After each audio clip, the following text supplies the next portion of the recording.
I'm Jonathan Trinity Martin, and this is 30 Days of Contact, September 2025.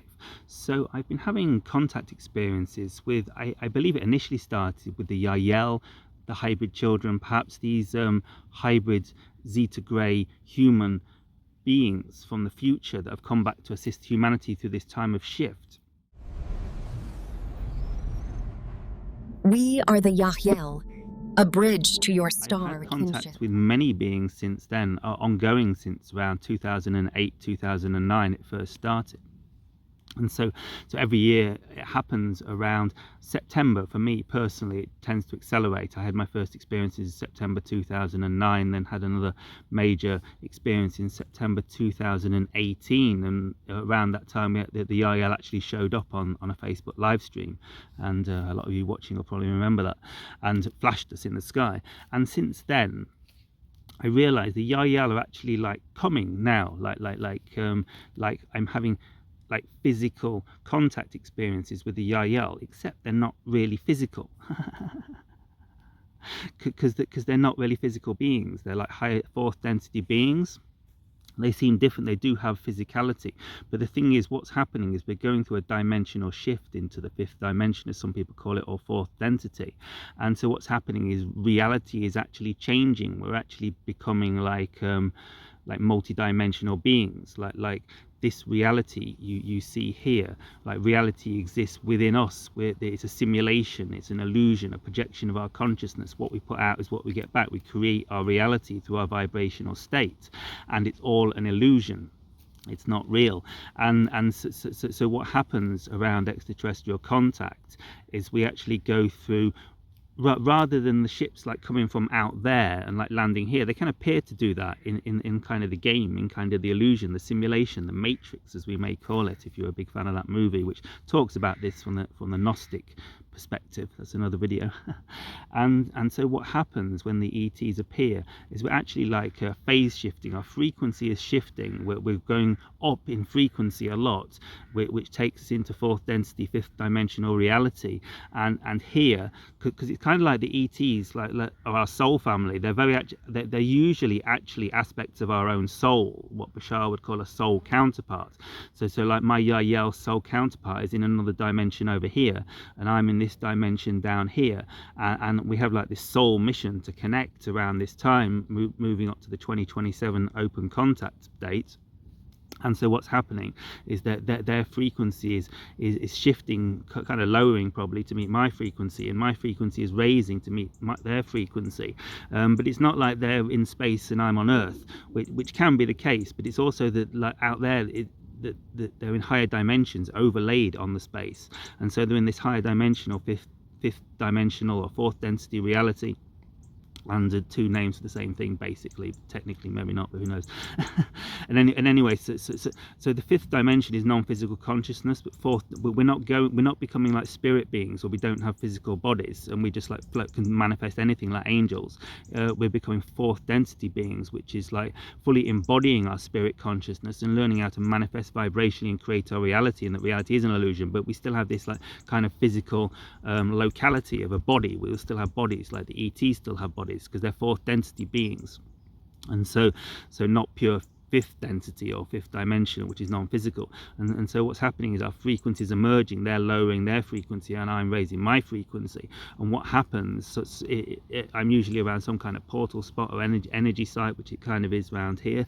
And what happens is we phase shift into, there's a dimensional phase shift in our consciousness, in my consciousness, but there's only one consciousness. We're having this collective dream together on Earth, and what's happening is there's a vibrational phase shift. We're phase shifting. My frequency is shifting to a different frequency closer to the Yahyel, and their frequency is phase shifting to a frequency closer to mine. And at some point we phase lock. We phase lock, and our frequencies become the same. And at that point, they will manifest around here. And the way this has happened last year was there was one. Have any of you seen the Las Vegas sighting, where the alien appears in Las Vegas. So I think that's real, guys. You know, look it up. It was really big, like a year or two, a couple of years ago or something. Not the Los Angeles Mall one. That was an interesting one as well. But the Las Vegas sighting. There's this like shadow being, and I don't want to call the Yahyel a shadow being because they're positive beings, but it does seem they can manifest as a kind of shadowy light, and so I swear they're really good guys. You're going to meet them. You were very much like them. But this experience I had, it was like kind of a shadow, a glitch, and it very much looked like the in that one in Las Vegas. In the Las Vegas sighting, there's it's a really interesting sighting where the kid sees an alien in his backyard and the police come and check it out, and the police can tell he's not making it up, and they're going to investigate, and at some point you see like this little shadowy head like pop in the side of the camera in the Las Vegas sighting, and that's kind of what I saw with the Yahyel. And it kind of just like popped its head in. I was just lying down on a bench relaxing, and it like I just saw this shadow come over the top of me, and it was like I believe it was Tahinio, as I call him, my Yahyel counterpart, like phase shifting in from another dimension. And I also had another experience near here where he felt kind of, well, I'm not never exactly sure who it is, but like because it's it's all I'm seeing is a shadow, and like I get the downloads, the messages. Because before I saw that, a streak of light went across the sky in a very unusual way, and I heard the words, "I'm your heart family. I'm your heart family." That was the word, and I've never really heard that words before like that. So that, and then I saw this shadow, like this kind of shadow. I thought it might have been a bird, but it was like dark after night, and it was like very big bird. It would have been like this big giant shadowy pigeon, and pigeons make a lot of noise. So yeah, and every time I tune into it, like my energy changes. Hello, Tahinio, hello,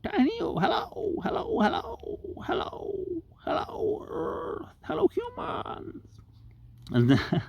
And so yeah, and the other time I had this experience with what was possibly Tahinio again. We may call him that.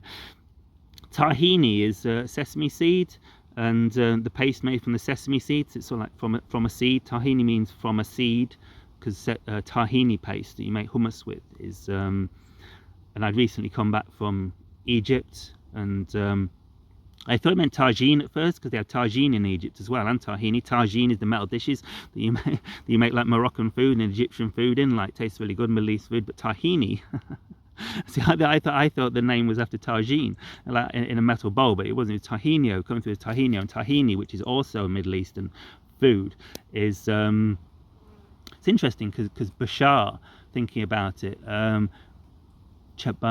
is a Middle Eastern name as well. Bashar means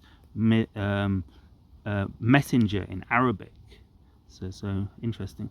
And so I just realized that they're both kind of Middle Eastern words, and I assume tahini is a Middle Eastern word because that's where it comes from, I think. Well, that's where hummus comes from. and is it, guys? I know. Anyway, we're a bit of a tangent here. But this is Tahinio Ra, and this is so it's from a seed, and I got the name Ra, and Ra is the light of the universe.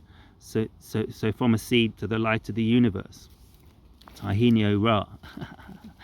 And so yes, and it has been like that really, because it started just from a seed, just from me channeling on like a hilltop like 20 miles from here in the Lincolnshire Wolds. We have to go back out there sometime, guys. I can probably cycle out there just about.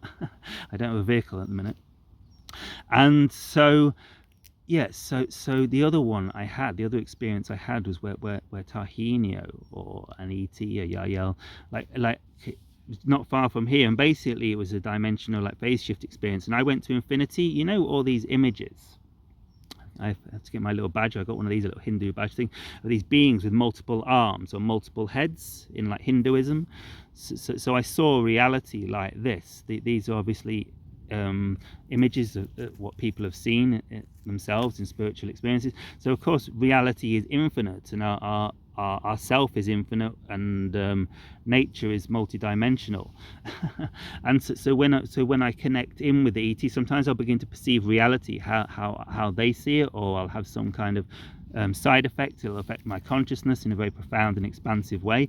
And so this time, I saw my head go to infinity. It's like I had infinite heads in all directions, and it was like my own head in the middle. But it felt very good. It's very uplifting. It can sound, I mean, you can freak out with these experiences, I must say, but this time it definitely felt, I'm kind of getting used to it now. And so it's like I was infinite. And this is what these depictions in temples and stuff, and of like Hindu beings with multiple arms and multiple heads, they exist in multi dimensions. We are multi-dimensional beings. We are infinite beings ultimately. And so this is what one of the other experiences I had, when it's like Tahinio, if it was him, manifested, and he was here, but I couldn't see him. But because he was here in his energy body, I began to become infinite, and my mind, I guess, according to Jungian psychology, created this symbol of infinity, because what we see in our head are just symbols of reality. If you look up Man and His Symbols by Carl Jung, I still need to read that book. It's very deep. still struggling with chapter 1.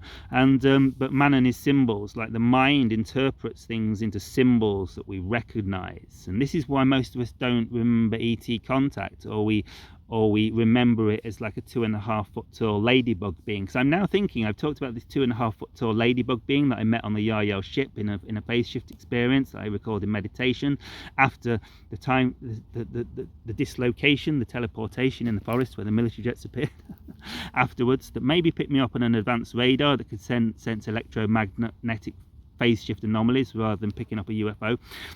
That's my latest theory, but anyway, I've lost my trail now. I'm too much down a rabbit hole. But we create symbols in our minds, and it's like people remember like abduction experiences with the Greys, as the Greys being like giant squirrels. There's an amazing series by Steven Spielberg. That's the homework to watch this. It used to be on YouTube. Let's see if we can find it again. To watch Steven Spielberg's Taken series, which is all about the grey alien abductions. And Spielberg had insider knowledge, and I saw a video of him like a few years ago, around COVID time. He did an interview, and he actually said on the interview the government has information on I'm paraphrasing, but the information on something that he said of beings not from this world that they're not releasing to the public. He blatantly said that. And in Close Encounters of the Third Kind, J. Allen Hynek was the advisor. So J. Allen Hynek run up Project Blue Book, which was a government project to research extraterrestrial phenomena and get to the bottom of it. But it was actually a cover-up. It was all like a debunking thing. The goal of it, while they got like real people to research it, the goal of it was to like make it, to poo-poo it and like get rid of the subject, and so they were encouraging like the researchers to J. Allen Hynek to say there was nothing going on. But J. Allen Hynek was, wait there, dude, there is something going on. So eventually he quit and went on his own way and did his own research. And this was Project Blue Book, and he created the Close Encounters of the First Kind. Close Encounter of the Second was a Close Encounter of the First Kind. I think it's where you see a ship in the sky like less than 250 meters away, and a Close Encounter of the Second Kind is where you see beings. I don't know, I can't remember what it is. And Close Encounter of the Third Kind is where you go, no, that's where you meet beings. And that's the movie. He made the movie Close Encounters of the Third Kind. And J. Allen Hynek, and I heard this story, this conspiracy theory that J. Allen Hynek was involved in, but then he's actually in the movie at the end. Like literally, he's smoking a pipe, walking along at the end of the movie, J. Allen Hynek. And so Spielberg definitely had insider information. We know that. Well, if you can call J. Allen Hynek an insider, because he probably quit the government at this time, but he was the expert.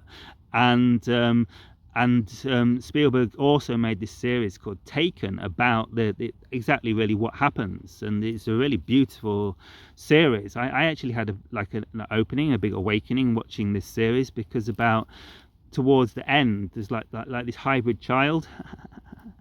Little starseed hybrid child girl, and she's watching the screen with all these dolphins on, and she has like this epiphany or something. It caused an epiphany in me, and it actually caused my mind to go completely silent for months after that. I've been trying to get there ever since, to be honest. And this was like in 2000 and I know it must have been 2012,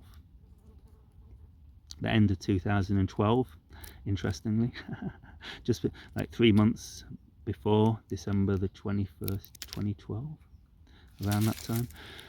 So yeah, and yeah, so watch that. See if you can find Steven Spielberg's Taken series. It's an amazing series on the alien abductions, and a lot of the truth is in that series. And it's a very good, you know, Steven Spielberg. He makes amazing series, and this is really cool. It's really, really good, and you'll enjoy it. You'll enjoy it, people. And so yeah, and so why was I talking about Spielberg having insider information? I can't remember. So I think I've talked a lot about contact and how yeah, when the ETs appear, they make like a phase. It's a dimensional shift, and the ETs always here. Like I have friends who say, you know, I saw the ETs at the end of my bed in the night, and it's easier for us to go through a dimensional shift in the morning and the evening. There's this state of consciousness in the mind called the hypnopopic state and the hypnagogic state. One's first thing when you wake up, and one's first thing when you fall asleep, just before you fall asleep. And in here, your brain drops into like theta, alpha wave states, and where you can access other dimensions of reality very naturally. And this is why you'll meet ETs and beings just as you fall asleep or just as you wake up, and why you can also meet them by taking substances, plant medicines such as DMT, Changa, and other journeying substances, and why you can also meet them, more what we'll be talking about in this series, in deep meditation, in the channeling state, and learning to raise your frequency through following your excitement and aligning with the synchronicities, so you kind of get springboarded and phase shifted into a dimension that already exists here and now. We're just raising our frequency to the dimension where the ETs are here, and begin to have your own experiences and meet these beings and in other dimensions of reality and see their ships in the skies. So check out my harmonic ascension pathway. I teach this one-to-one in a new mentorship training. Check out the link below where we go deep into our chakra system, our energy body, reactivating, re-energizing and healing our energy body, and activating our energy body, our aura and our light body, because this is really the secret to interacting with our oversoul, our higher mind, our soul, and our star family as we approach the 2027 contact timeline. So peace guys, and check out the link below, and I'll see you another now. Good day. Shibai.